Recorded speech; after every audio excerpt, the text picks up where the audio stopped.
I don't want the government to give the shareholders of Marsden Point Oil Refinery a big public handout to carry on oil refining.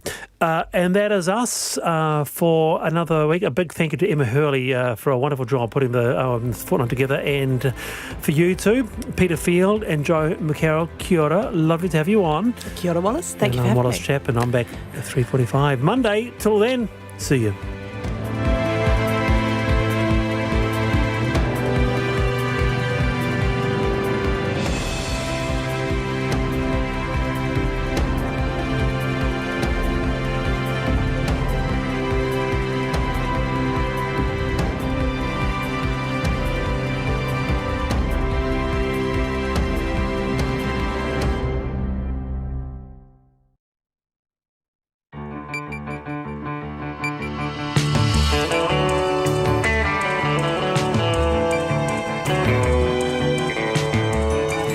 Whakarongo mai koe ki te reo irarangi o Aotearoa. This is Checkpoint on RNZ National. I'm Lisa Owen. Our Haere nei emptying the tank of homemade diesel and petrol supplies. Marsden Point's bowing out of fuel processing.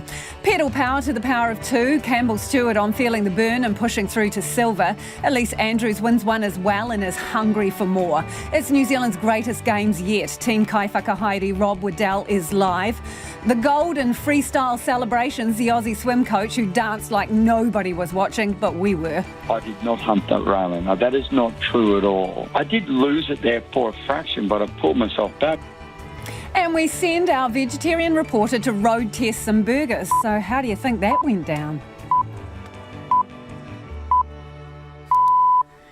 RNZ News at 5. Kia ora, ko Susana Leata with DNA. In less than a year, the days of oil being turned into fuel in New Zealand will be over. 99% of refining NZ shareholders today voted to bring to a close 60 years of processing crude oil at the Marsden Point refinery. Nita Blake-Pearson reports. From the middle of next year, the Whangarei Head site will become an import-only terminal. The workforce of 300 will be scaled back to 60 over the next 2 years, and hundreds of contractors' jobs are also likely to go. Refining NZ has responded to concerns about fuel security by saying the move will in fact improve security, with fuel able to be sourced from more diverse locations across Asia. Energy Minister Megan Woods says the government will keep assessing the impact of the switch on fuel security. By 10 this morning, more than 19,000 people had taken advantage of wider access to the COVID-19 vaccine. From today, people aged between 55 and 59 are eligible for shots 5 days earlier than previously planned. A spokesperson for the vaccination program, Astrid Kornev, says more than 185,000 people in this age group have not yet booked a vaccine or had at least one dose. She says text messages inviting bookings started being sent out from 10 this morning, and emails and letters start going out this weekend. People can also go to the Health Ministry's Book My Vaccine webpage. The head of Taranaki's vaccination rollout says a mass event in Stratford today will help boost rates in the province, which are the lowest in the country. RNZ's number crunching of Health Ministry data late last month showed only 3.1% of Taranaki people in Group 3 had had 2 shots. Nationally, the figure was 12.2%, and in neighbouring Whanganui it was 15.1%. Stephen Parrish says that's not a figure the DHB is focused on, but the event will make a difference. We're doing 3,000 people over the next 2 days.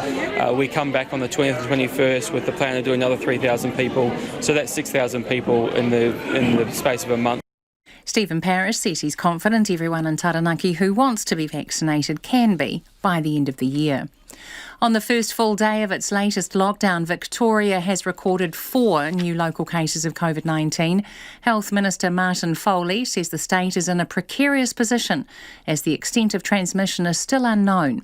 6 people are in hospital with the virus, 2 of whom are in intensive care, both on ventilation. It's the 6th lockdown for Victoria, and Mr Foley says the pandemic has been tough. We continue to see it being tough for small businesses, for families, for kids at schools, for frustrated hopes and ambitions, and that takes its toll. Meanwhile, New South Wales has a new high in daily COVID-19 cases, 291. Nationals leader has told party members the caucus is unified and up to the task of fighting the next election. In her opening address to the party's annual conference in Auckland today, Judith Collins said she and her MPs had heard the message from the membership about the need for discipline. You have told us that you want unity, respect and professionalism. You want your caucus working together and backing each other. And we have listened and we are serious. Judith Collins says she will provide more details about Nationals' policy direction in her keynote speech on Sunday. A Belarusian sprinter who refused team orders to fly home early from the Olympics had been warned by her grandmother it was not safe to return. Kristina Simonovskaya fled to Warsaw after Poland granted her a humanitarian visa. She had been ordered home after criticising her coaches on social media. 2 coaches who allegedly tried to force her to leave the Games have now been stripped of their Olympic accreditation.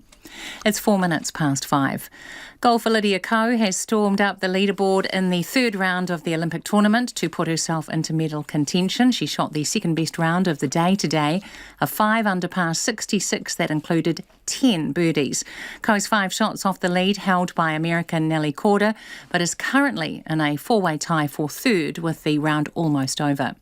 Kayaker Lisa Carrington's bid for a 4th gold medal remains on course, with the K4 500 crew advanced directly to tomorrow's semi-finals by coming 2nd in their heat. Carrington is joined by the K4 crew by Caitlin Regal, Tennille Hatton and Alicia Hoskin. And Karen Silver medalist Elise Andrews returns to the velodrome this evening for the sprints along with Kirsty James. The 21-year-old, who was originally an endurance rider before switching to the shorter distances 3 years ago, says her body's feeling fine after last night's medal-winning effort. I'm excited to get out there, excited to have some fun, show everyone what I can do again, starting with the 200-metre time trial, which I really love because it's pure time. Like, I'll see that time on the board and know what position I'm going to be ranked among the other riders.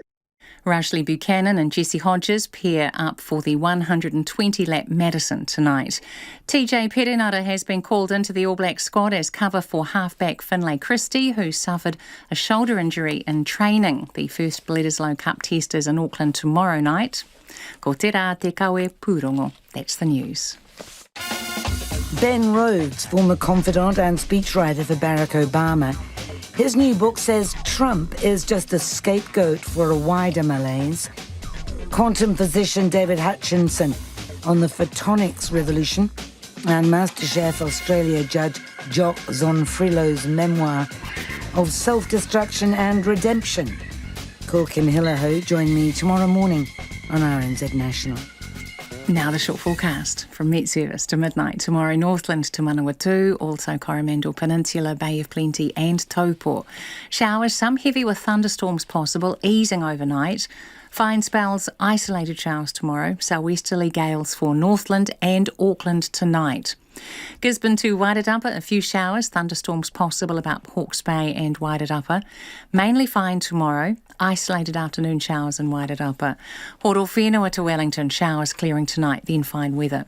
Marlborough and Nelson, scattered showers, some heavy with thunderstorms possible, clearing to fine this evening.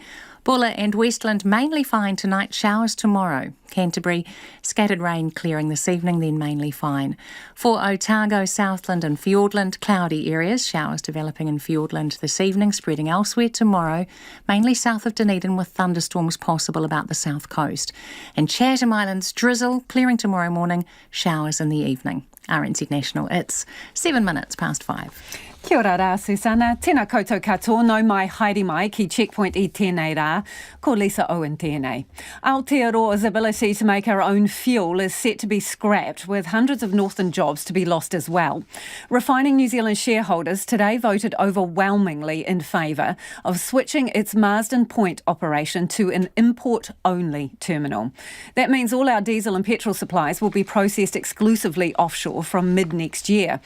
The moves raised red flags about fuel security, but company bosses claim it will make supplies more secure. Anei te kai ripoata, Anita Blake Person, no te tai tokerau.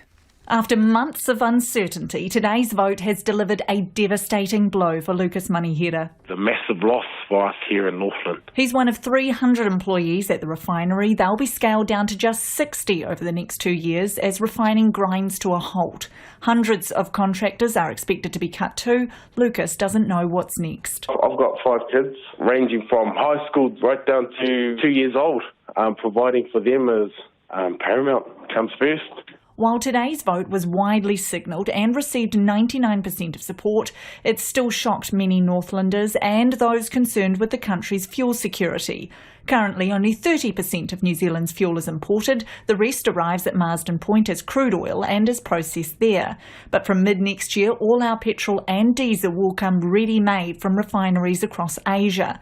After 2 years with tight margins due to an oversupply of fuel, as well as the shift to greener energies, Refining NZ Chief Executive Naomi James says the time for change is now. Instead of being produced in our refinery, fuel would be produced at a range of refineries around Asia, and so in that sense there's less exposure to one single refinery. But we do recognise that fuel security is a really important issue, and so it has been one of the matters that we have engaged with government on through the strategic review process. She says they've been clear with the government about their plans but haven't asked for any assistance to stay afloat. We haven't sought taxpayer subsidies as we don't think that's a long-term sustainable plan, and none have been offered. But in a world where supply chains have been severely disrupted over the past 18 months, the refinery's closure is causing major concern in some corners.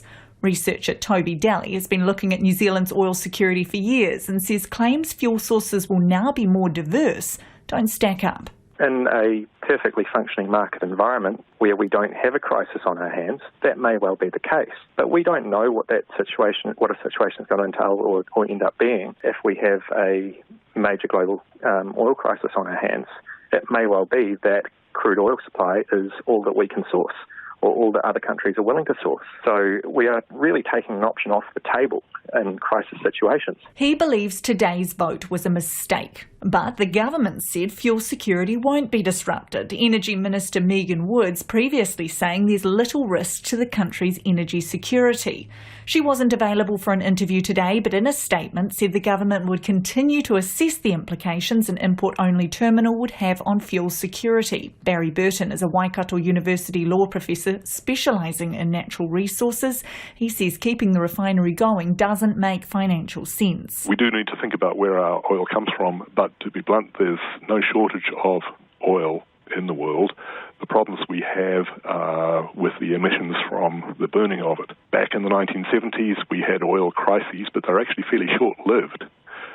And we have 50 years of experience since then of OPEC not being very good at using oil as a strategic weapon, not even able to control production in order to keep the prices high. Northland will no doubt feel the effects of the closure hardest. Whangarei locals unimpressed with the news today. I'm sure that oil is still going to be refined for quite a long time, so why not keep it? Maybe a good thing. I mean, jobs are going to be lost. But if there's ever explosions or anything, well then how's that looking after our nature under the ocean? I feel that it's a very short-sighted move. I don't think that they've really considered the long-term effects of that on the community or on the economy. While today's vote essentially makes the closure a done deal, it will be considered by the Refining NZ board next month before getting the final tick of approval. Health officials are mulling the prospects of a Pfizer booster shot and a longer wait between the first 2 doses. The doors are flinging open for over 55s to get their COVID vaccine from today. There's been plenty of talk from GPs in recent weeks about the process of the rollout, with many saying they should have been involved sooner. Today they got to share their thoughts with those at the pointy end of the process, including the Director General and Health Minister. Jake McKee reports. These GPs gathering in Wellington, very keen to see vaccines going into arms. 55, the more that we can get, the better, obviously, but we have to do it in staged approaches. So I think it's relatively appropriate. I think it's fantastic. I think the more people who can access the COVID vaccine, the better. It's a no-brainer, a very, very positive and good thing. I believe it's absolutely timely, the right approach, and I think more and more people are wanting and understanding the need for the vaccination and are getting on board. And it's what could happen in the next stages of the rollout that was high on the agenda at a conference in the capital. Director General of Health, Dr. Ashley Bloomfield, told about 700 GPs there that they're still working on a decision over vaccinating people as young as 12. He says lowering the age bar could help vaccination rates in Māori and Pacific communities. The Ministry of Health says 8.5% of Māori are vaccinated, compared to about 14.5% of the general population. Dr. Bloomfield thinks vaccinating 12 to 15-year-olds should happen sooner rather than later. If we're going to do that group, I think it makes most sense to open it up to that group as their parents start to be vaccinated, so we can get the whole whānau. So just watch that space. It's an idea GPs are on board with. I would love it if they did do the children with the parents, because the parents can be a reservoir of infection. It's a much more sensible approach. It cuts down the number of visits. If we can make it into like an opportunistic exercise, then yeah, I definitely support that. Logistically speaking, to get 12 to 15-year-olds in a practice or in some sort of vaccination centre is always going to be an issue. So use whatever opportunity you can to best facilitate that process. I'm really keen on taking a block whānau approach, so do the whole family if you're there. At the moment, the recommended gap between getting the 2 Pfizer jabs is 3 weeks. Dr. Bloomfield says they're taking a close look at the science around that. The randomised control trials were on a 3-week interval, probably largely to try and get the results as quickly as possible, but there's probably some merit in increasing the gap. It doesn't mean that 3 weeks doesn't afford a very high level of immunity and an effective response to the vaccine. Dr. Bloomfield says there could be an announcement from Cabinet about that as early as next week. Health Minister Andrew Little told Midday Report booster shots are also being considered. We're getting word from overseas that with the Delta variant, a booster shot may be needed. But right now we're focused on the current program, which is getting everybody fully vaccinated on that sort of initial basis. If and when there is a need for a booster shot, that will follow. Mr. Little faced some frustrated GPs today, with many upset at various issues dogging the health system. But the minister says he wouldn't shy away from that and was there to hear from them. Might sound odd for a politician. I don't come here to kind of be licked up and down. I come here to engage with people, and I want to know what the problems are, because if I'm not being told that, then how can I and the government respond properly? So I welcome the dialogue. Mr. Little says he can understand the frustration in a health system under major pressure. It's 5:15 and you're with Checkpoint on RNZ National. Kia ora rawatu mo te whakarongo mai. Haere ake nei, coming up, it's our most successful Olympics yet. Team Kai Whakahaere, Rob Waddell, joins us live. It's the race that had cyclist Campbell Stewart in screaming agony from about the halfway mark, but he pushed through the pain barrier, G'd up by his cheering teammates, to win silver. The 23-year-old climbed from 7th to 2nd in the men's Omnium at the Olympic Velodrome in Japan last night. Stewart was unexpectedly subbed into the race after fellow rider Aaron Gate hit the deck hard in the team pursuit, breaking his collarbone. Aaron Gate, he's a phenomenal rider, and stepping in and taking over for him was definitely, there was some expectations. He's been going so well lately, and it was a bit of a shame for him to have that crash. And yeah, I just had to step up, and I did it for him, did it for our team, and did it for all my family, friends, and supporters back home. So. And also for myself, I guess that's what we do. At the end of the day, it's what I love to do, and it's what I want to do. Did Aaron say anything to you before the race? Yep, yeah. I probably can't say the full extent, but he said rip into it. Were there a few unusable words? Is that what you're trying to say? Possibly, yeah, but we won't go into those details. You said you could hear the team, right, when you were out on the track. What could you hear? What were they yelling at you? I wouldn't be able to say any individual words. It was more just the whole big racket going on in the infield. So I'm not sure. There were probably just over 10 to 15, Kiwi supporters in the middle, and they probably sounded like a full stadium. The thing for us as viewers, right, normally we can see an athlete's face. We can see what's going on in their expressions. You guys are dressed up like RoboCop, right? It's hard to guess what's going on. You know, normally you can see the pain on the face and all the rest of it. So talk me through your emotions during that race and what was going through your head. Going in, it was probably the expectations were, you know, like I knew I was down, and so I probably went in with a bit of a calmer head and knowing that anything from there was going to be a positive. And so I kind of ticked away at it, made a good decision, got a lap on the field by myself, which bumped me up in the rankings. And then, close to the end, I knew that there was gonna have to be a last-ditch effort. I knew who I had to get away from to, I guess, get that jump. And, managed to pull that off and sneak away with a couple of other riders, and all worked well together. And I mean, left it very late, but just got there in the end. Tell me about that, working together. So guys, well, you know, they're not on your team, so... No, but I guess, everyone's an individual out there, which as individuals, you're there to work to get the best result possible for yourself. So us going off the front and getting that lap was a positive for them. It was a positive for me. So that's when I guess they dig deep and they work as well. And I mean, if they knew that was the opportunity for me to pass them, then I don't think that would have worked as well. But I was lucky that was the perfect move for me. Do they get a beer out of that then? Yeah, a few thanks to them, I guess, when we see them around the dining hall and stuff in the village. But yeah, mainly I guess for them that would have helped them. But yeah, I bet that gave me a bit of silverware, which was quite nice. You bet. Hey, this is one hell of a race to watch, right? And for people sitting at home, when you were pushing it hard at the end, you lapped them a second time and you get the extra points, right? So have you got like an inbuilt calculator? Are you on the bike thinking, oh, this is how many more points I need, this is where I'm at the moment, or are you just riding? The way that I always explain it is we've got the boards that show all the points up on so every time we do a lap we can see the big screen and it's got our points up there, and we run the maths. We know what we have to do at that point, and it's pretty hard. I mean, we're running at I guess probably close to 200 beats, and so at the same time we're doing some simple calculations but trying to work out what who's where and what we need to, I guess, move us up in the rankings. Are you talking to yourself during the race, in your head, if not out loud? Yeah, to a certain extent, in between breaths, I guess you could say, just, I guess, mentally just trying to hone in on what you need to do. And, it's there's a lot of pain that goes on out there, and the only way to do that is to, I guess, kind of tell yourself that it's all going to be worth it once you eventually stop pedalling. Tell me about the pain, because, man, you've got some massive pistons on you, so tell me about the pain.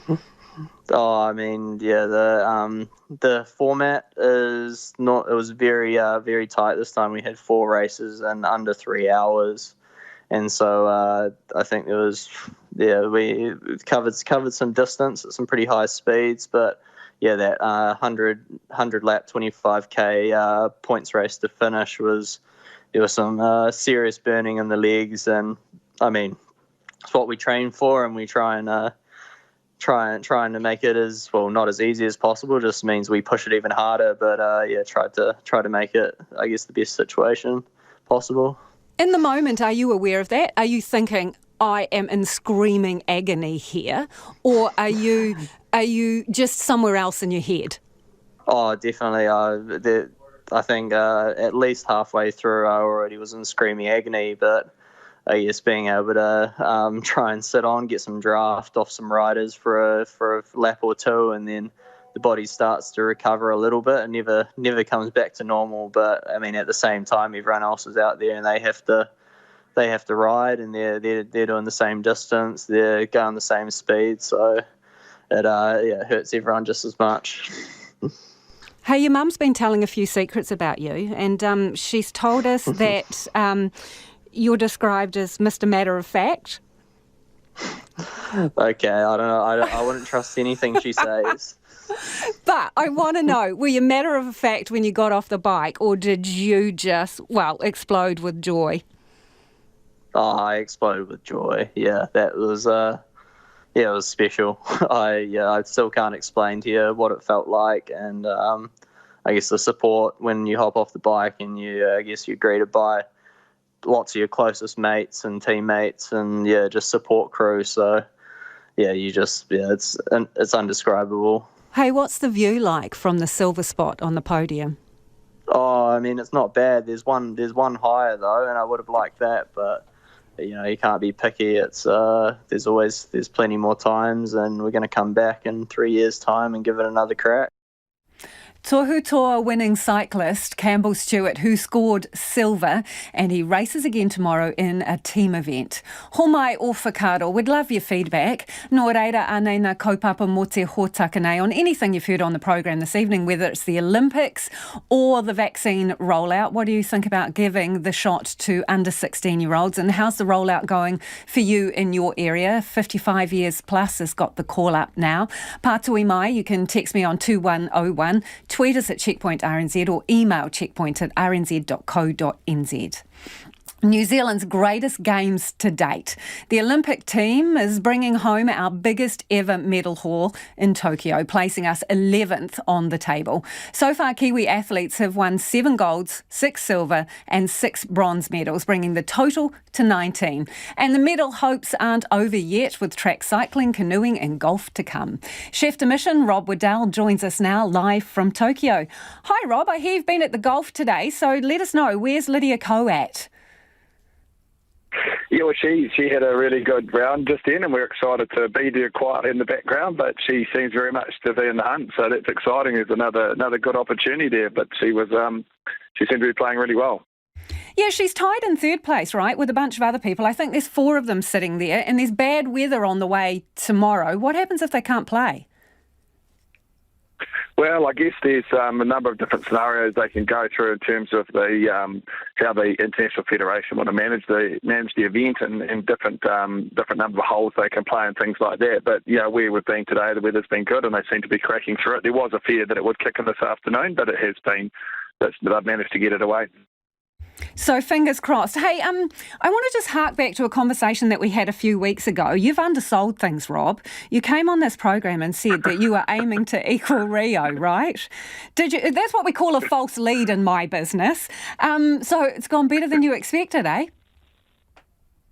Yeah, look, it's gone really well. I think, being asked how many medals you're going to win is always a question that you don't want to sort of set yourself up for. Maybe we're all a bit superstitious, but look, it has been fantastic. There have been some magnificent results, and as much the medals, but I guess some of the near misses too. I thought some of the athletes, and from cycling and the team's pursuit the other night for the football boys, the hockey. Some of the results show that we're right up there. We're absolutely not far off from those that we didn't medal in. So that was as exciting as some of the golds and silvers and bronze as well. Is there a moment that will stick with you? Say in 20 years' time, you'll go, man, that feels like it was yesterday. What is that moment?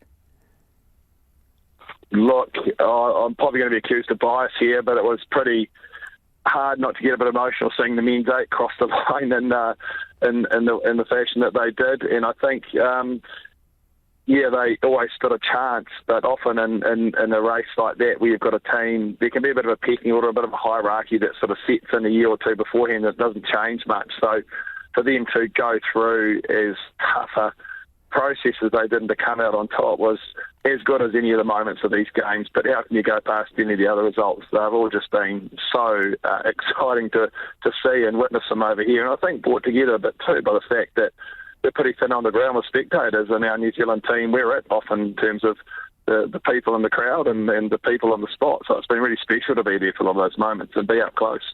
Yeah, so Rob, obviously you've got other games to benchmark this against, and this has been one completely out of the box. So hello, a global pandemic. Has it still had the magic without people's families there to enjoy the moment with them and without the crowds? Does it still have the magic?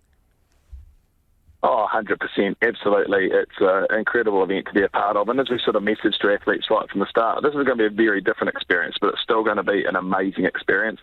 And there's things that you miss, no doubt about it. It's been, hard with family and friends and kids and things back home for a lot of these people. But there's been some other unexpected bonuses too, just the way that maybe some of those people have been able to connect and be more visible to New Zealand, and some of those connections that have happened from afar. And I guess we've felt a really tight bond as a team these games too, maybe more so than others, because we are our family when we're over here. That's what we've got. Can you talk to me about our Wahine Toa, our women champions? Because the women have really performed out of their skins at this Olympics, haven't they? They have some awesome results there. Where do you start? There's a few to choose from. And, I think that's one of the really neat things about the results at these games for New Zealand has been the diversity. Across all of the medals we've won, it actually represents 10 different sports. And as you can see, the women have had some amazing results. The women's seven's just fantastic to see what they did after their results in Rio, where they did incredibly well, but they always wanted to go one better, and just to see what it meant to them was impressive. And how can you go past what Lisa's done? I'm lost for words, really. The row is incredible. Again, just amazing results, and so exciting for New Zealand to have these young people that are such amazing role models. As much as the medals they win, it's the people they are that's just such a privilege to be around. They're really wonderful people to work with. Rob, were you there yesterday at Lisa's race? Yes, I was, yes. Yeah, that was amazing. Again, you get to be probably a row or two closer than you might to in normal games, and what do you say? It's just lost the words, really. To do that is remarkable. It's historic, and what a dominant performance all the way through. Can you tell us a little bit about what is happening in between her races? I mean, how are they getting such a fast recovery? Are they icing her? What goes on? Yeah, without being too in-depth with their program, knowing all the intricacies of it, they are a really focused program. They are, very much appear to focus on the process and to do the small things very, very well. Heat is absolutely a factor over here, and I think it's one of the things we've messaged to the team is there's lots of distractions here with COVID and some of the changes that have happened. At the end of the day, you've got to knuckle down and the rubber really hits the road. So it's been fantastic to see teams like that just get on with the things that really matter. Their heat strategy seems to have been really effective, and there's a number of different tools they'll be using, from ice baths to the right cooling drinks to ice vests, and also quite simply removing as much time in the heat as possible. So they appear to have done that really well, and observed yesterday at the end of the 500 metre race, it certainly looked like it had been a tough event, but good to have a day or two with one or two less events for the K4 tomorrow. Look, plenty of people they've got amazing physical capability, and they have the mental capacity as well to compete at the highest level. But I'm just wondering, being around her, have you worked out what the thing is that makes her a champion? Because there's clearly something else, a special ingredient, the X factor. Can you fill us in? What is it? Look, I'm not up close enough for that program to know all the unique things about it that have made her so dominant. As a punter, I'd observe from afar, incredibly well-disciplined, focused athlete, lovely person, very humble. Technique seems superb. What would I know? But it looks really great. And obviously, I think just the raw athleticism of what she brings to the boat, just whether it be power to weight or her stroke rate and how high she comes down the course, those sorts of things seem to stand out. But again, I'm really just observing from afar.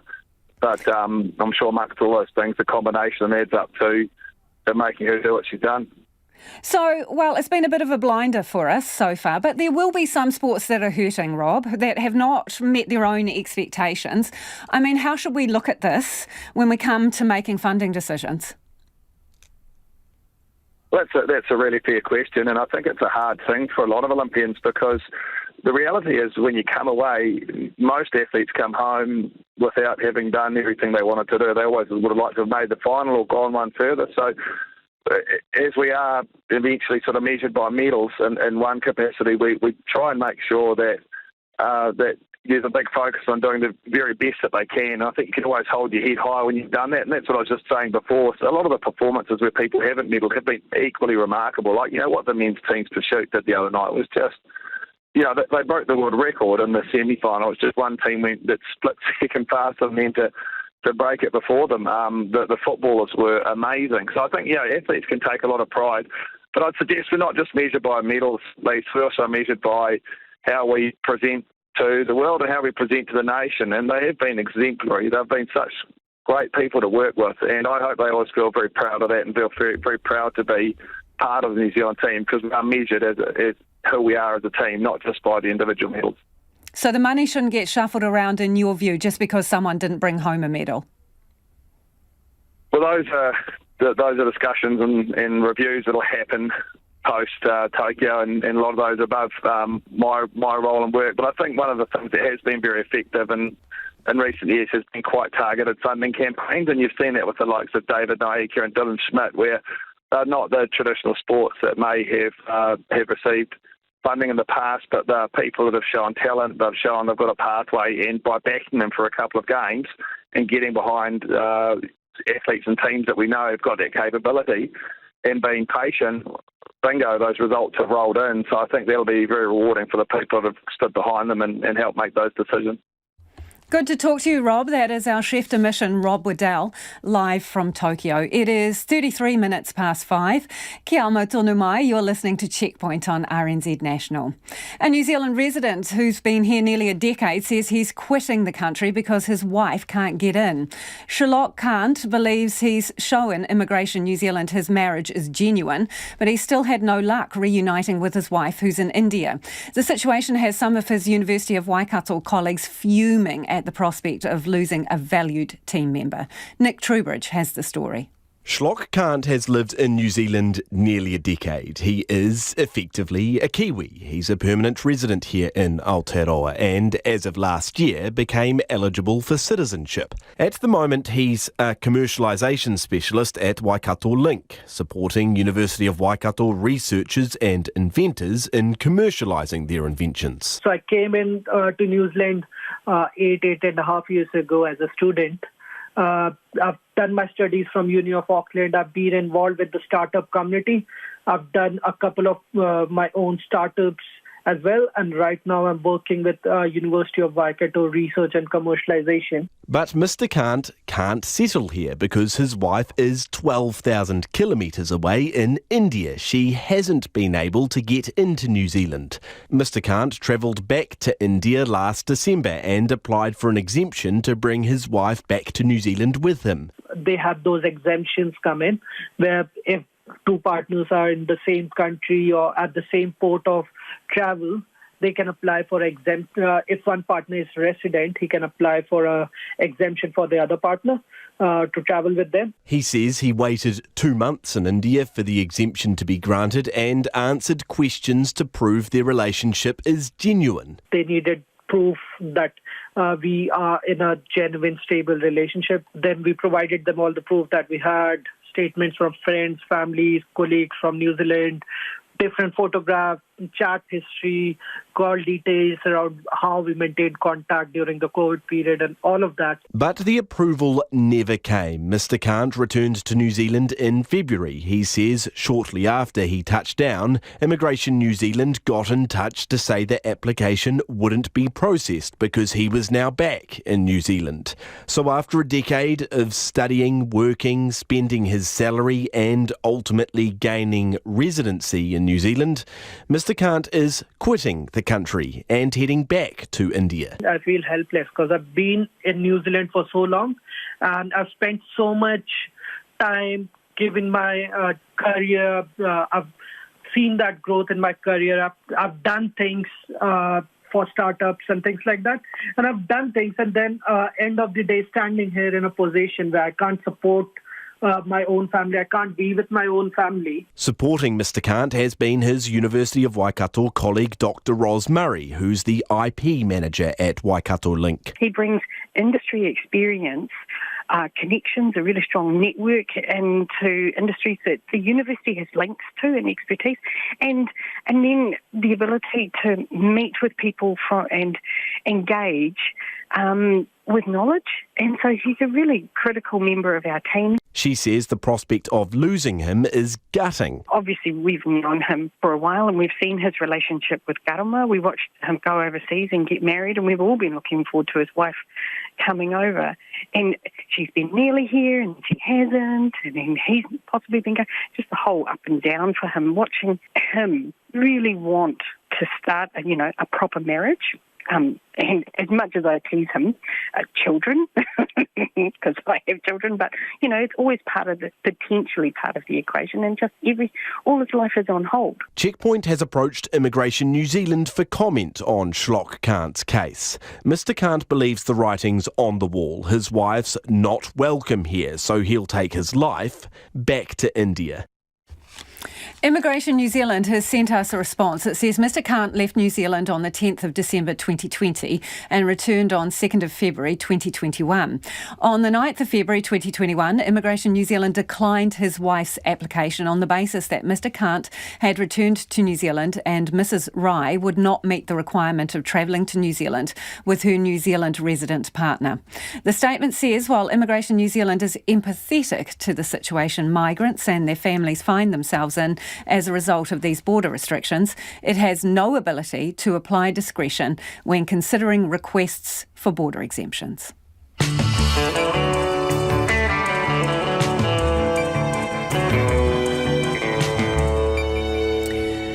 E te iwi e haere aki nei e a Checkpoint. The government slammed for its handling of hate speech law reform. The Aussie swim coach Dean Boxall on the joy of freestyling hard out. You will not want to miss him. And the sacrificial lamb who went to check out the best burgers in Wellington. Homai o whakaro, send us your feedback on anything you've heard on the program this evening. Text us on 2101, tweet us at Checkpoint RNZ.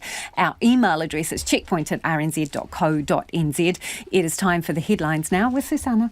In less than a year, the days of oil being turned into fuel in New Zealand will be over. 99% of Refining NZ shareholders today voted to bring to a close 60 years of processing crude oil at the Marsden Point refinery. From the middle of next year, the Whangarei head site will become an import-only terminal.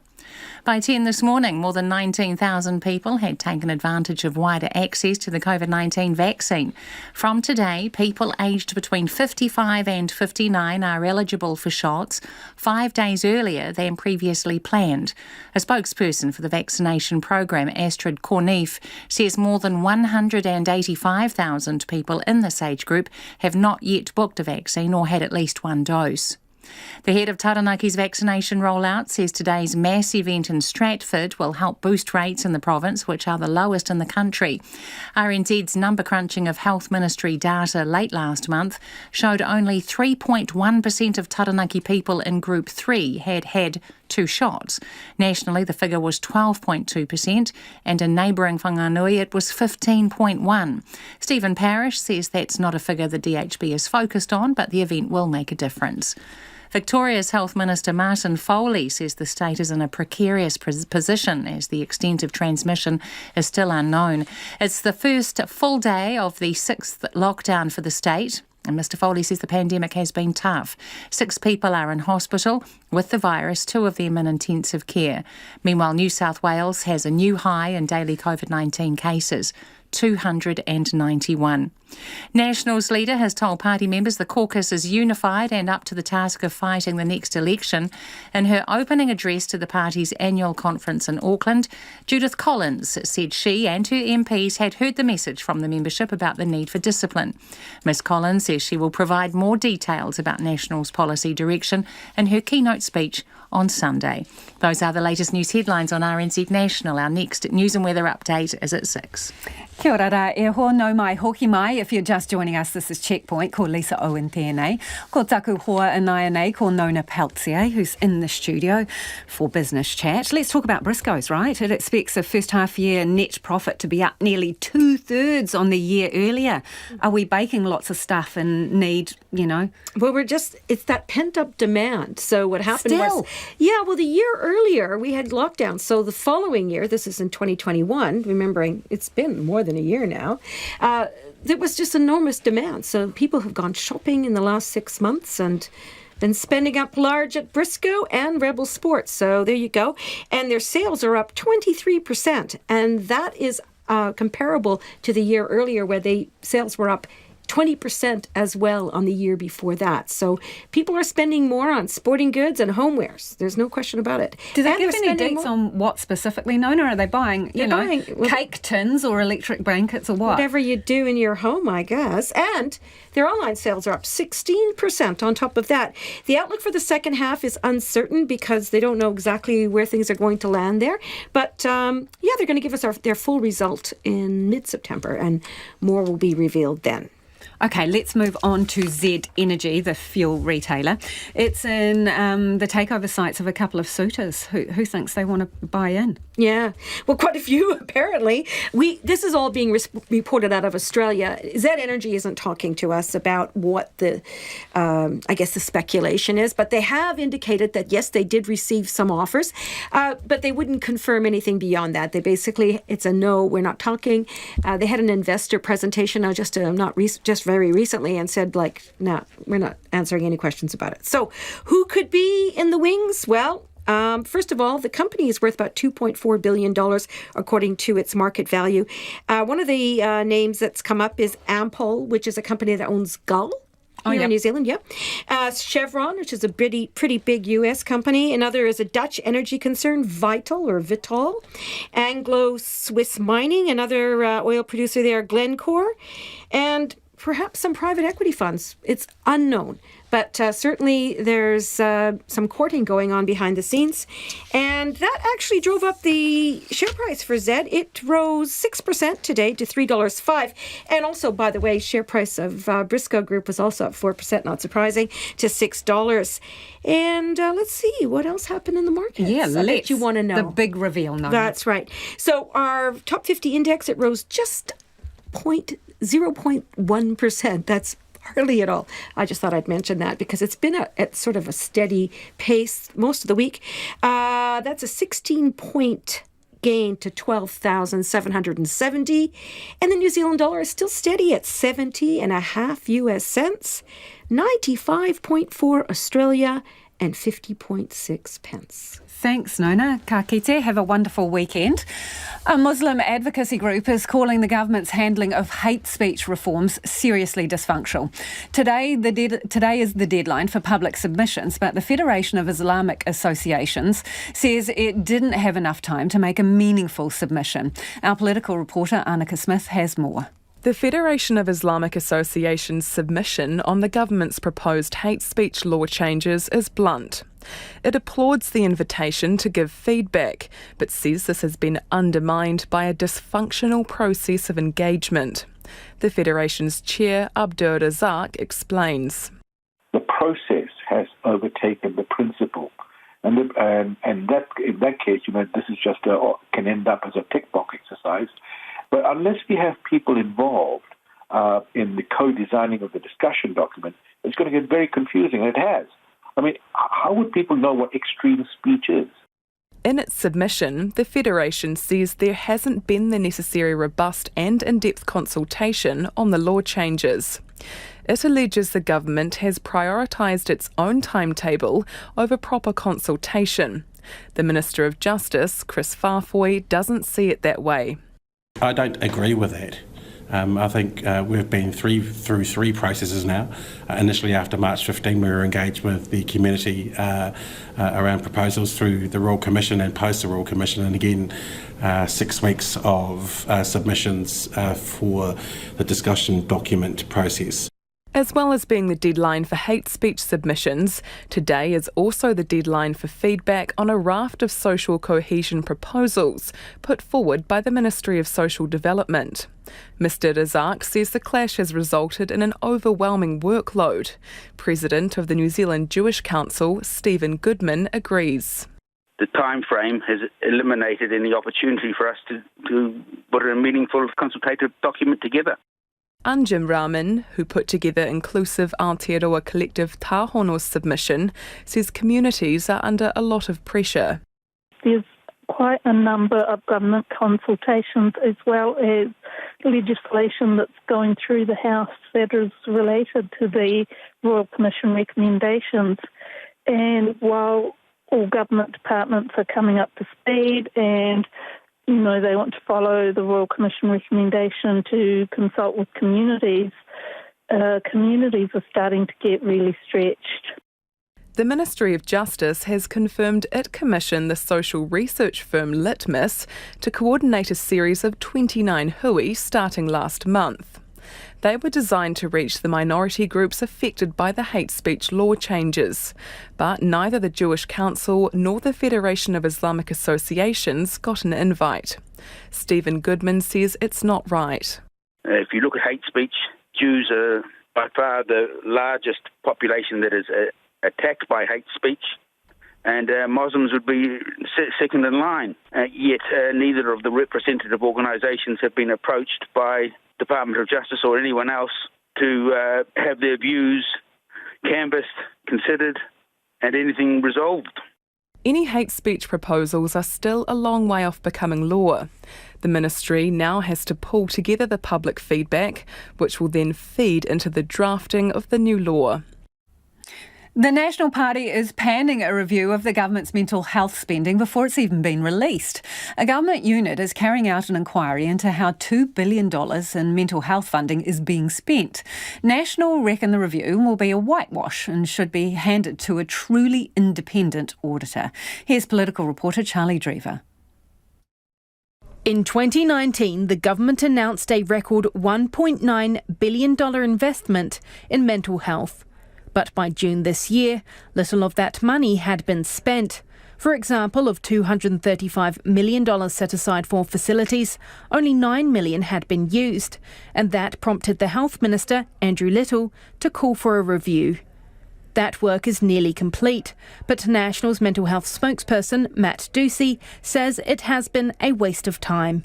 He says it was done by the government's implementation unit, which was set up to make sure the government delivers on major policies. How can we trust the government to be reviewing its own performance? And I'm calling for an independent auditor to be able to come in and audit the $1.9 billion spend for mental health, because I think we need answers urgently. It's particularly vexing for Mr Ducey, who tried to get Parliament's Health Select Committee to hold its own independent inquiry. The Labour MPs on that Health Select Committee chose to vote that down, which is hugely concerning, because I think what we are leaving here is some very vulnerable New Zealanders without the care they need. Andrew Little insists the Implementations Unit review will be independent. For example, the Mental Health and Wellbeing Commission also, as a government body, it also provides oversight and in fact is doing an audit of the Hiara Oranga implementation as well. So being government funded doesn't mean it's not independent. It is a review, it's a credible review by qualified people who can provide a report on what is and isn't happening. He says he's expecting the review's findings any day. Meanwhile, people working in the mental health sector say they're seeing little benefit from the 2019 boost. The clinical practice manager for Victoria University's School of Psychology, Dougal Sutherland, says he can't find any evidence the money is going where it is needed. There was an enormous amount of hope in 2019 when it was announced, and it just seems like it hasn't gone anywhere. It seems hard to find any trace of where it's gone in any major way. We know that waiting lists are getting bigger and bigger, and I just struggle to see where it's actually gone. He says he wants more transparency about what the Ministry of Health is doing with the money, but he also wants it to just get on with the job. If we have the right will, things can move really quickly. Look at our response to COVID-19. We marshaled all our forces and we really, really moved fast. So we can do things really fast if we need to, but why is it that mental health again gets left behind? In the meantime, Dr Sutherland says mental health services will continue to deal with a tsunami of referrals without a much-needed lifeline from the government. It's 9 minutes to 6. I'm Lisa Owen and you're with Checkpoint on RNZ National. Hei muriaki i ngā pita pita kōrero. After the news at 6, Aussie swimming coach Dean Boxall on nearly breaking the internet. If you don't know this guy, Google him. He truly danced like nobody was watching, but I'll tell you what, a lot of us were not just watching, we were glued to him. He's an absolute delight and he'll be on after 6. The New South Wales COVID crisis continues to spiral with a record 291 local cases in the past last 24 hours. Meanwhile, Victorians have spent their first full day in lockdown, their sixth of the pandemic. As the ABC's Gavin Coote reports, it's taken its toll.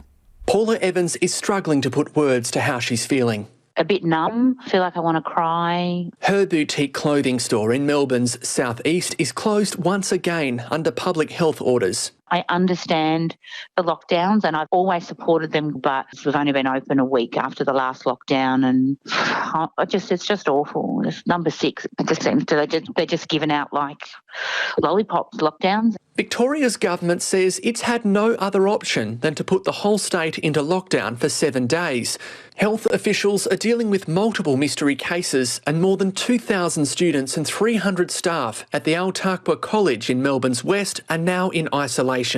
Melbourne GP Amber Rind held a video conference with parents and teachers there overnight and thinks the snap lockdown is the right call. We've seen, all over the world that these quick, sharp lockdowns, they do work.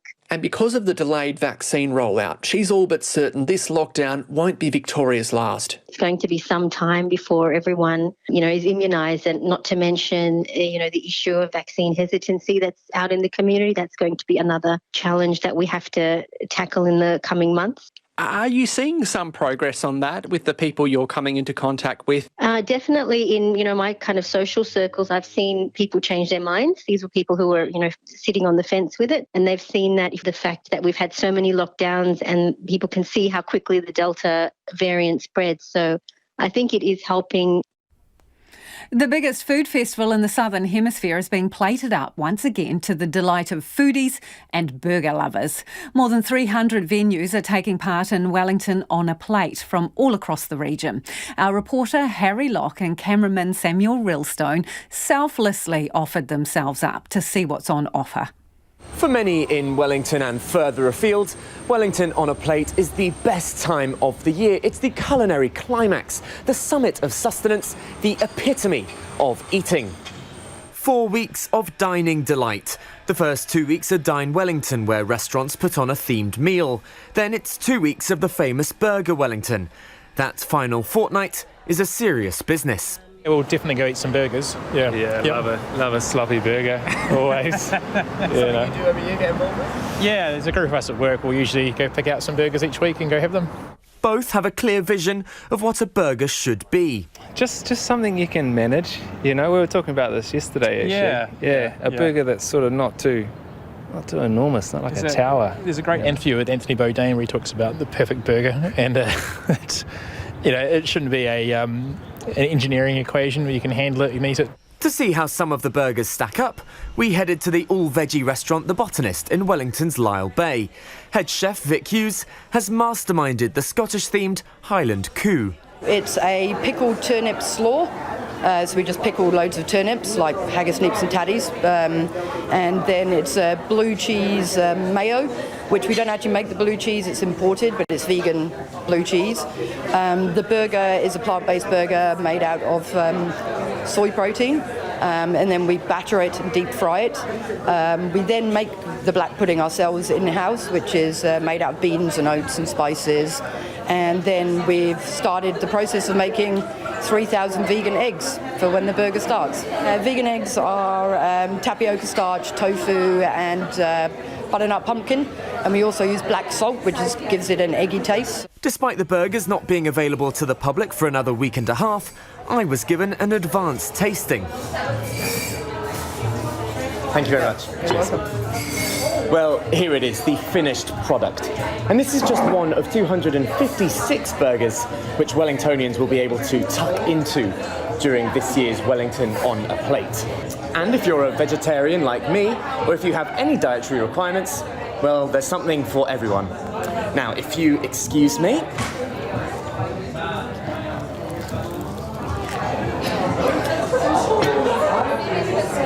Pretty good.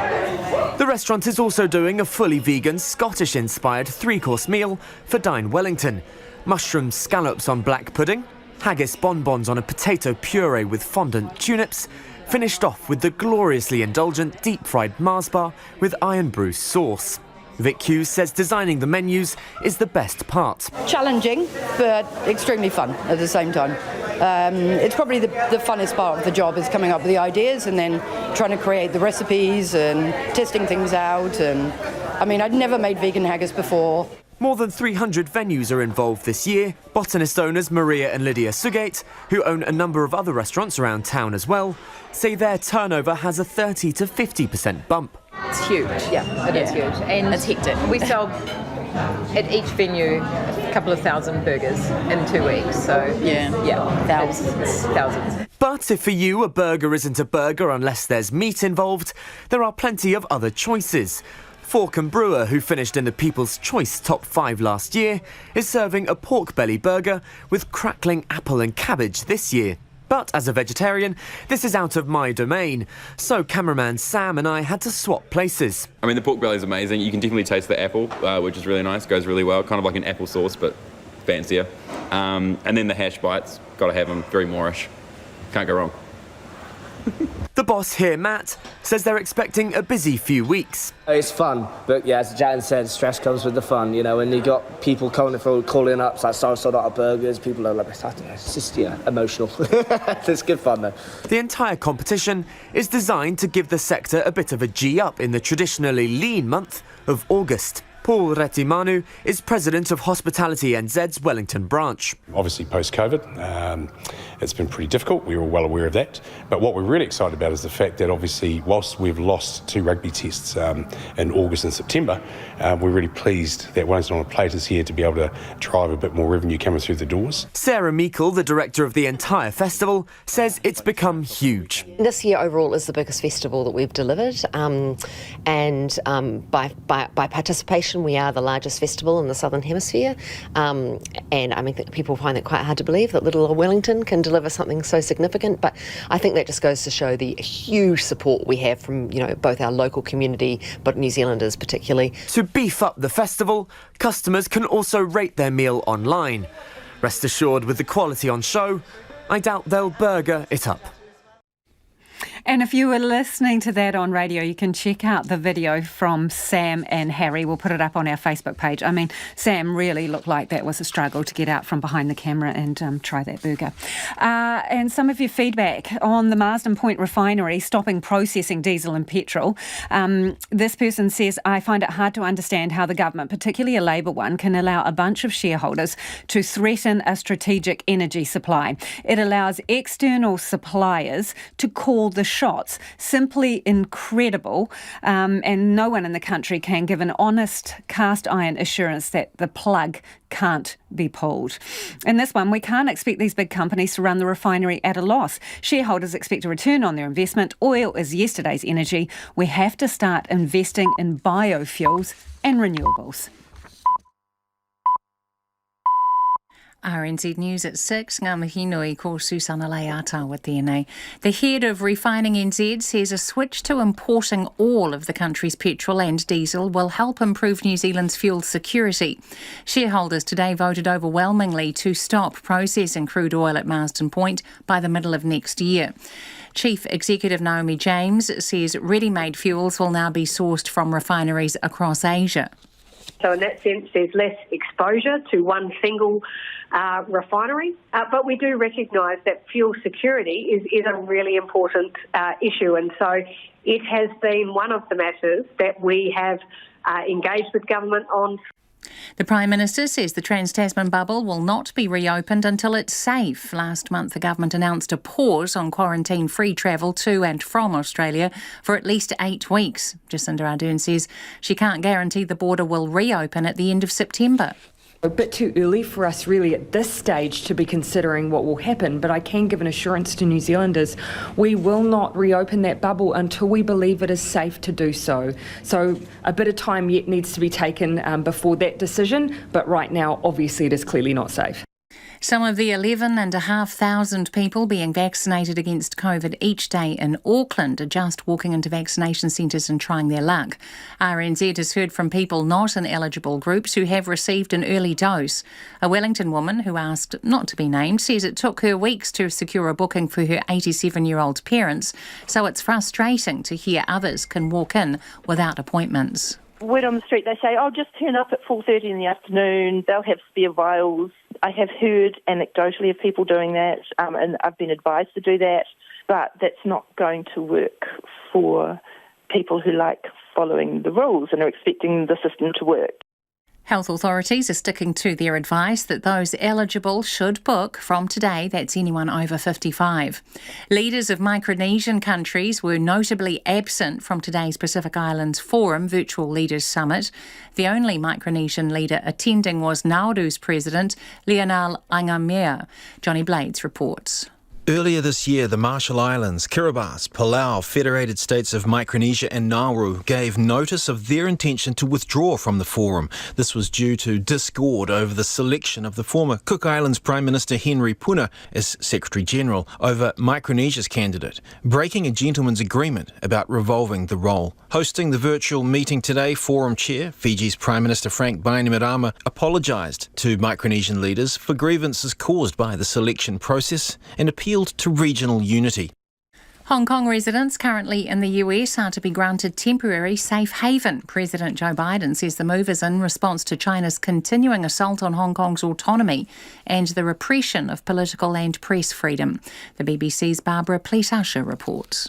The announcement means Hong Kong residents currently in the United States will be allowed to extend their stay for 18 months and be eligible to find work. This applies to students, tourists, and anyone else on temporary visas. President Biden said this was another demonstration of support for Hong Kong's people in the face of ongoing Chinese repression. Last month, the administration imposed more sanctions on Chinese officials in Hong Kong and warned U.S. companies about the growing risks of doing business there. Beijing has rejected such steps as interference in its internal affairs and recently accused Washington of trying to demonize China. Two men aged between 20 and 25 are being sought in connection with the armed robbery of a Marsden service station last night. Detective Senior Sergeant Barry Bysouth says the pair, one of them wielding a rifle, entered the BP in Chapel Street shortly after 9 o'clock. He says it was a frightening incident. Mr Bysouth said the men were wearing dark clothing and had their faces covered. It's 4 minutes past 6. Lydia Ko has put herself in medal contention heading into tomorrow's final round of the Olympic golf tournament in Tokyo. The Rio silver medalist shot the second best round of the day today, a 5 under par 66. She's in a four-way tie for third, 5 shots off the lead held by American Nelly Korda and 2 shots off second. Kayaker Lisa Carrington's bid for a 4th gold medal remains on course. The K4 500 crew has advanced directly to tomorrow's semi-finals by finishing second in their heat. Carrington is joined in the K4 crew by Caitlin Regal, Tennille Hatton and Alicia Hoskin. Wallabies coach Dave Rennie says Damien McKenzie can expect plenty of high ball to be kicked his way as Australia look to exploit a small All Blacks back three in tomorrow's first Bledisloe Cup test. Fullback McKenzie will start alongside wingers Sevu Reece and Rico Ioane when the hosts open their cup defence at Eden Park. Rennie says McKenzie has been in fine form, but his side will put him to the test. We'll be doing whatever we can with that back three. It's not the biggest back three in world rugby, and I think Damien's historically been fantastic under the high ball, but they'll get a bit of practice on the weekend. Meanwhile, TJ Perenara has been called back into the squad as cover for halfback Finlay Christie, who hurt a shoulder in training. That's the news. Tonight on Nights, Liam Finn selects a mixtape while talking about what it's like to be in his dad's band. Country Life heads to Bluff for a spot of power farming. Lawrence Arabia is our Friday Night Live act, recorded live at the Whangateo Hall back in 2012. And because the Curiosity rover touched down on Mars on this date that same year, we've got a Sonic Tonic dedicated to the human trait of the same name. On Nights, it's a cat killer. After the news at 7 on RNZ National. Now the short forecast from Met Service to midnight tomorrow. Northland to Manawatu, also Coromandel Peninsula, Bay of Plenty and Taupo. Showers, some heavy with thunderstorms possible. Easing overnight, fine spells and isolated showers tomorrow. Southwesterly gales for Northland and Auckland tonight. Gisborne to Wairarapa, a few showers. Thunderstorms are possible about Hawke's Bay and Wairarapa. Mainly fine tomorrow. Isolated afternoon showers in Wairarapa. For Horowhenua to Wellington, showers clearing tonight, then fine weather. Marlborough and Nelson, scattered showers, some heavy with thunderstorms possible, clearing to fine weather tonight. Bulla and Westland, mainly fine tonight, showers tomorrow. Canterbury, scattered rain clearing this evening, then mainly fine. Otago, Southland and Fiordland, cloudy areas. Showers developing in Fiordland this evening, spreading elsewhere tomorrow, mainly south of Dunedin with thunderstorms possible about the south coast. And Chatham Islands, drizzle, clearing tomorrow morning, showers in the evening. RNZ National, it's 7 minutes past 6. Nā mihi, Susana. No mai hoki mai. This is Checkpoint, ko Lisa Owen tēnei. His swimmers broke records, but he almost broke the internet with a personal best for freestyle celebrations. Dean Boxall coached our own Eve Thomas and half a dozen Australian Olympic swimmers, including powerhouse Ariane Titmus, who won 2 golds, a silver and a bronze this Games. And when Titmus beat USA superstar Katie Ledecky in the 400 freestyle, Boxall almost self-combusted. He went full Incredible Hulk, Superstars of Wrestling dance party. I mean, no words really describe what he did. So here's the man himself. It's a blur. Like, I'm watching the Olympics now on TV. I'm going, was I there? I don't know. Like, it's unbelievable, actually. It's surreal. Well, I can assure you, you were there in all your glory because we saw you. And your swimmers broke records, but you broke the internet, didn't you? Well, I heard this, but I don't know because I was off the phone. I was, I was locked down. Like, basically, we were locked down in my mind, just making sure we're getting everything right. So I had no idea what was going on from the outside. Had a few messages come through. Like, it can't be true. I mean, I don't know because someone said here and they sent me like gifts, and then I checked on YouTube and I saw one thing was like 13,000 people. That's not breaking the internet, Lisa. I think I watched like a bit of a hoo-ha. Dean, I watched it about 13,000 times myself, so that's just me, right? And then there's a whole lot of other people. There's a whole lot of other people who watched as well. So I really want to feel this, Dean. I need you to give me the full Dean treatment here. Success clearly moves you, right? Like, actually physically moves you. It appears to start in your fingertips. What happens? Talk me through it. I was actually timid. I did lose it there for a fraction, but I pulled myself back. If I really was probably my true self, I would have run down and dived in the water and fished her out and given her a hug. That's probably what I wanted to do. I mean, that was 5 years in the making, Lisa. That there was a carefully planned operation of basically to try and take out the goat. That just wasn't click of the fingers and let's see what happens. So I was calm through it, and I just saw how things were unfolding, and it was always going to come down for me to that last 150 metres, in particular the last 100, and we just had to make sure we positioned ourselves for the last 50. So when I saw that unfolding, I had a little bit of adrenaline getting shot through me. It was a bit like that Pulp Fiction scene when Uma Thurman got that needle in the chest. So I basically just was like my normal self, with training and just unleashed for that little moment, and then I calmed. That little moment, right, as you describe it, you can kind of see it. It's like electricity going through you. And then you leap and you run down the side and then you find a railing, right? And then what happens? I did not hump that railing. No, that is not true at all. Didn't say that, Dean. Talk me through it. What happened? So my favourite wrestler is the Ultimate Warrior. A lot of people probably don't know him. He died when he was 54. He died in 2014, but he was intense with energy.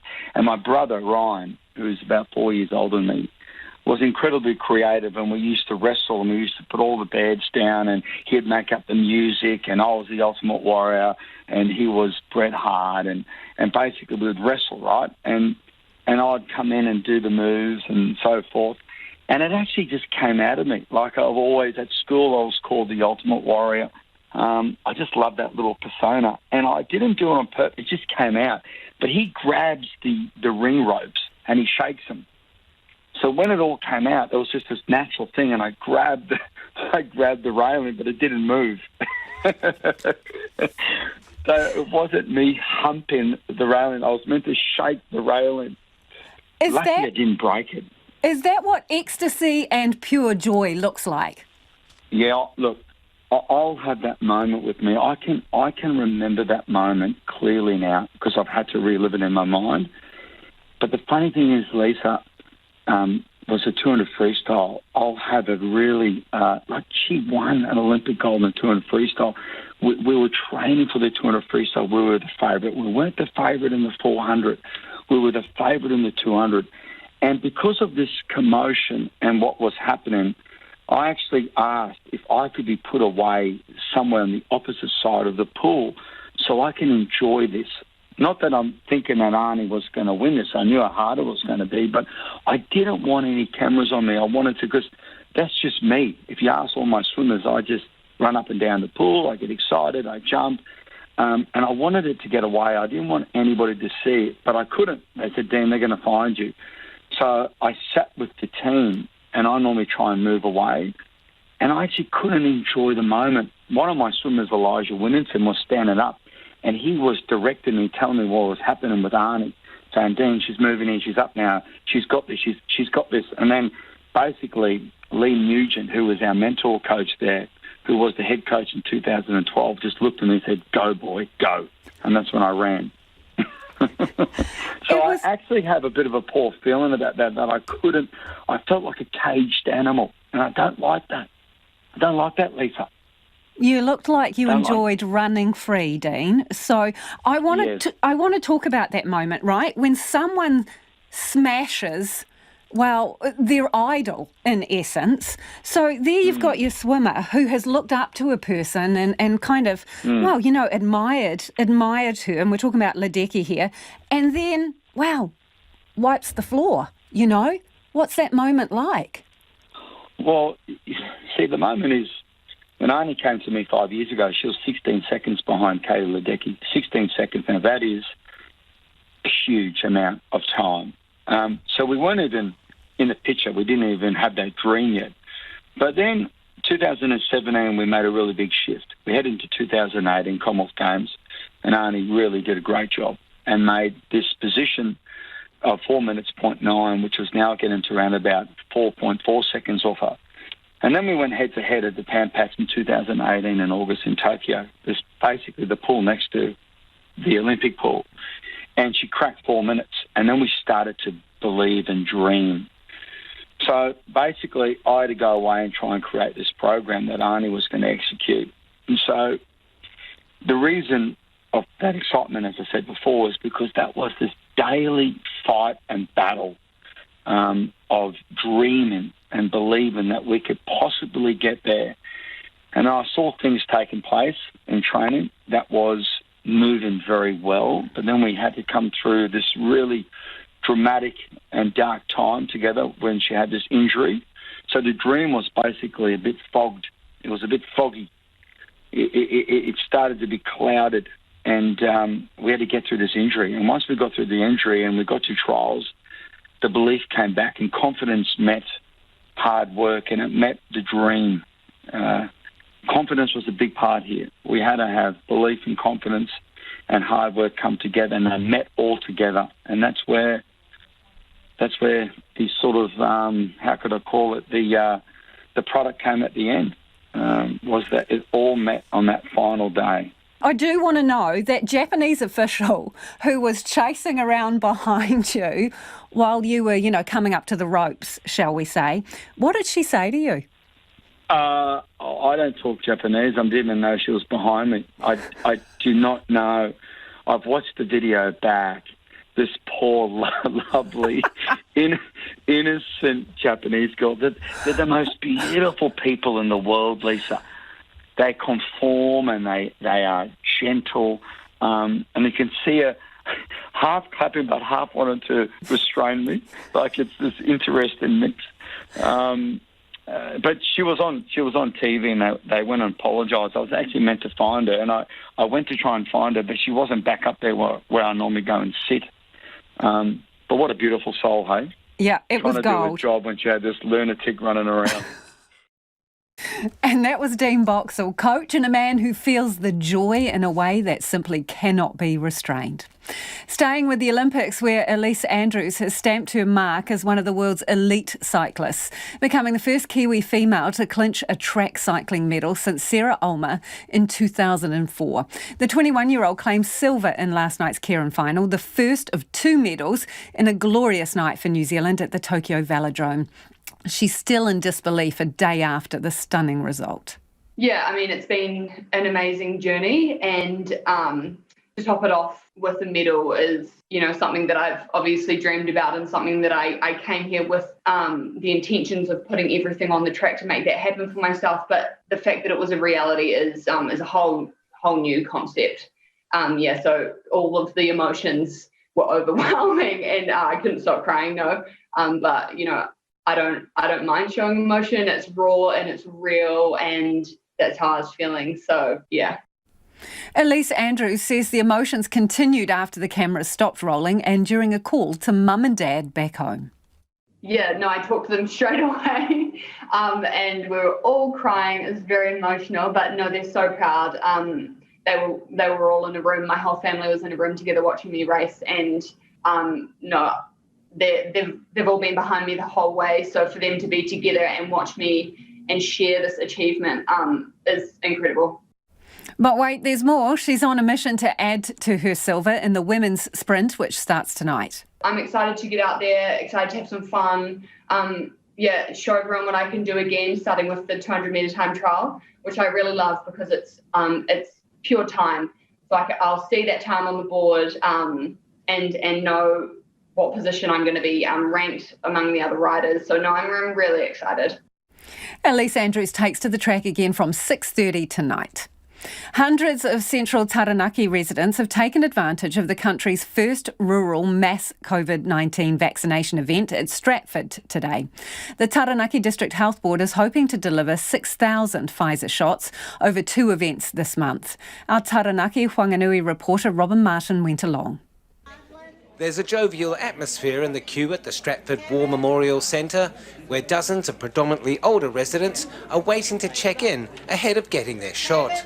Paul McIsaac's happy to be out of the rain. I've only been here, 10 minutes at the most, and it's all right. It seems to be going quite well. People in, people out. That's the way it's supposed to be, isn't it? I think Jacinda will be happy. 16 vaccination booths await and a post-jab observation area. Stephen Parrish is the Senior Program Controller for the Taranaki vaccination rollout.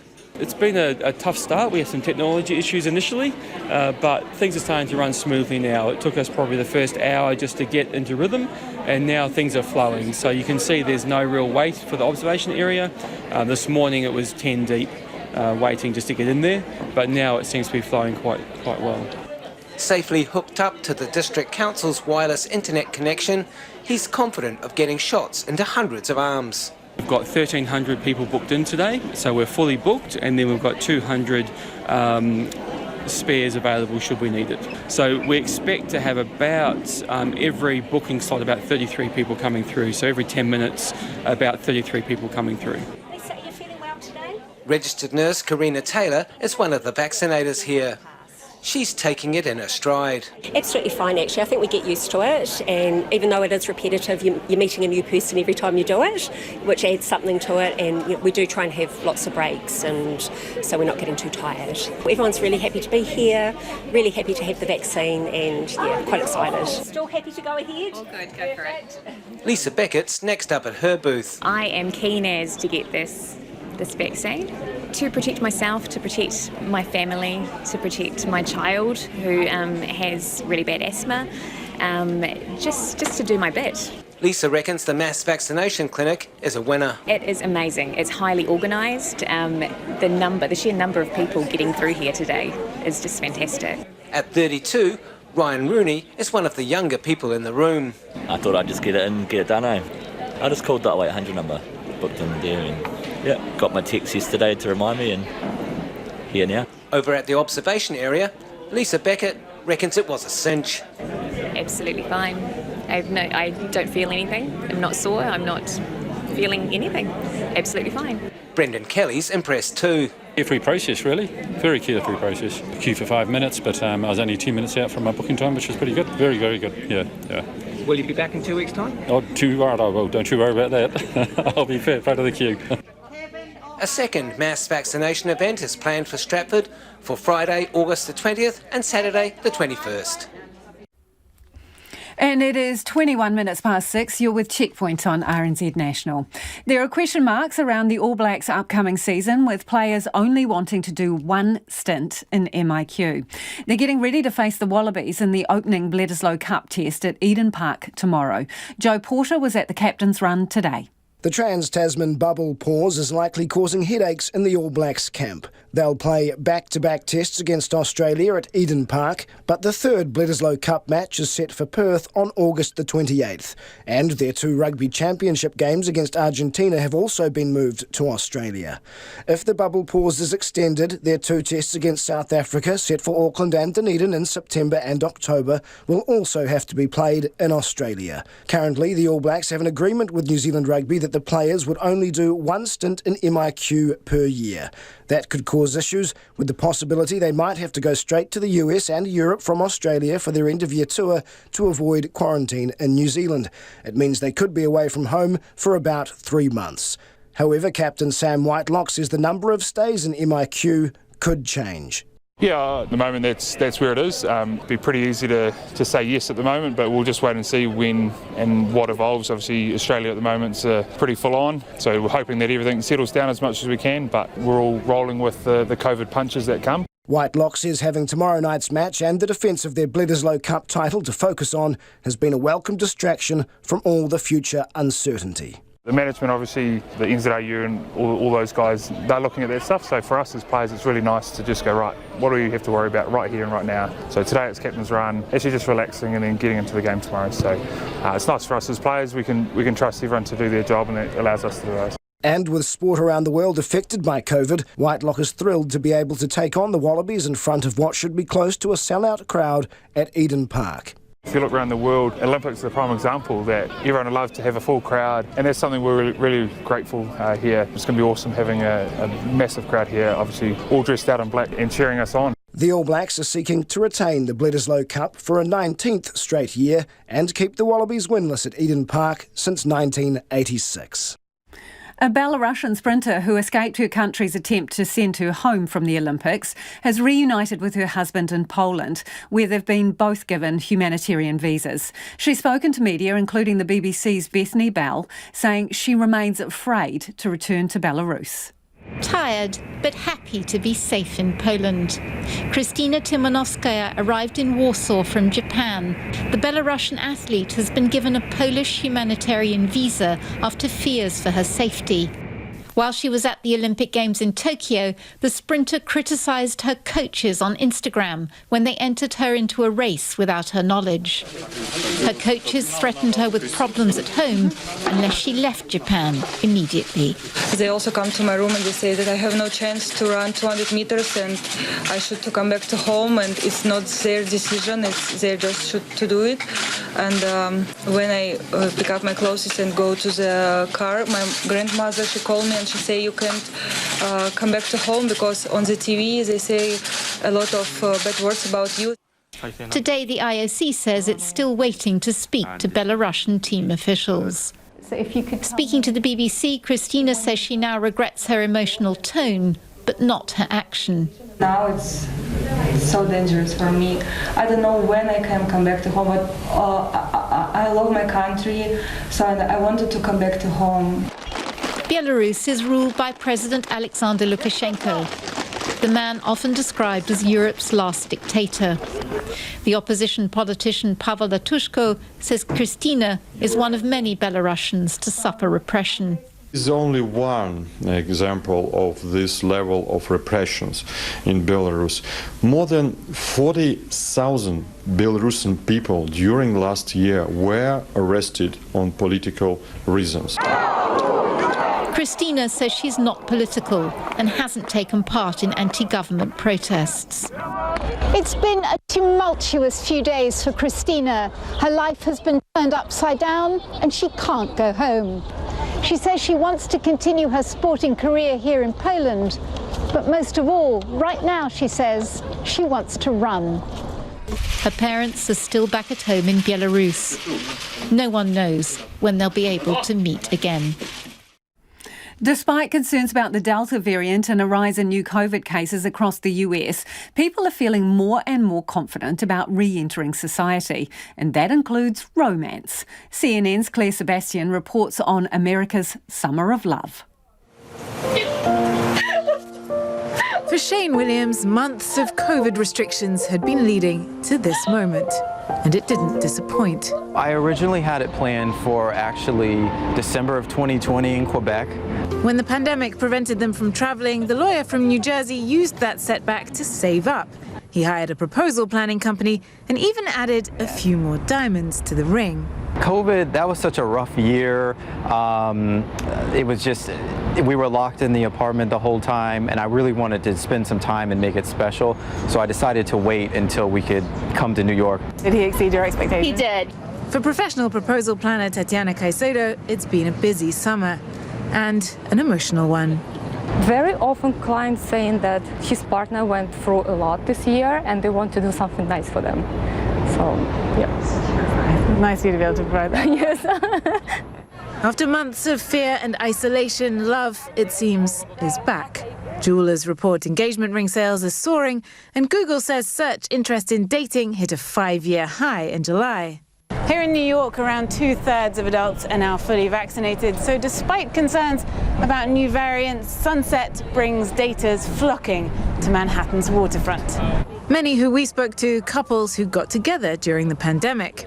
It feels like we're just starting to date because we're just now getting to get out and get to know each other in other settings. Yeah, we still have not yet seen our first movie together. We met on Hinge beginning of May last year, so right in the middle of it all. She swiped left, I swiped right. We've been locked up for so many months now. It's like now you can actually enjoy love. And for the dating apps that made this possible, the summer brings new marketing opportunities. Dating app BLK, which caters to the black community, Open up BLK ass, okay, yeah. Profile picture looking tight, yeah. releasing this remake of a previous hit from rapper Juvenile. But before you find a date, yeah, you gotta wait, yeah. Gotta go vaccinate, yeah. Get it straight, yeah. I will say since the release of Vaxstat thing up, we've definitely seen a spike in registrations, like 30% more registrations than like 4-week prior trends. And like many dating apps, BLK now lets you filter for vaccination status with its Vaxified badge. To date, we've had over 180,000 BLK users add the badge to their profile. And we found that over half of our users, they want to know if their match is vaccinated or not. So while it's clear COVID changed the way people date, it also helped many realise what really matters is the people you love. A bit of feedback on the vaccine rollout. Mike's got in touch to say he's hoping that under 16s will be able to get the jab. My son Charlie has cystic fibrosis. I confirmed on the vaccine line that he could get the jab, but when I turned up at the centre, I was told because he's not quite 16, he couldn't be vaccinated, so we both left without it. He's asking for consistent advice on the phone and hoping that they'll be able to get it soon. That's it from us, Nights and Lately. We'll take it from here. RNZ News headlines at 6:30. The head of Refining NZ says a switch to importing all of the country's petrol and diesel will help improve New Zealand's fuel security. The Prime Minister says the Trans-Tasman bubble will not be reopened until it's safe. Some of the 11,500 people being vaccinated against COVID each day in Auckland are simply walking into vaccination centres and trying their luck. And Pacific leaders have today agreed a declaration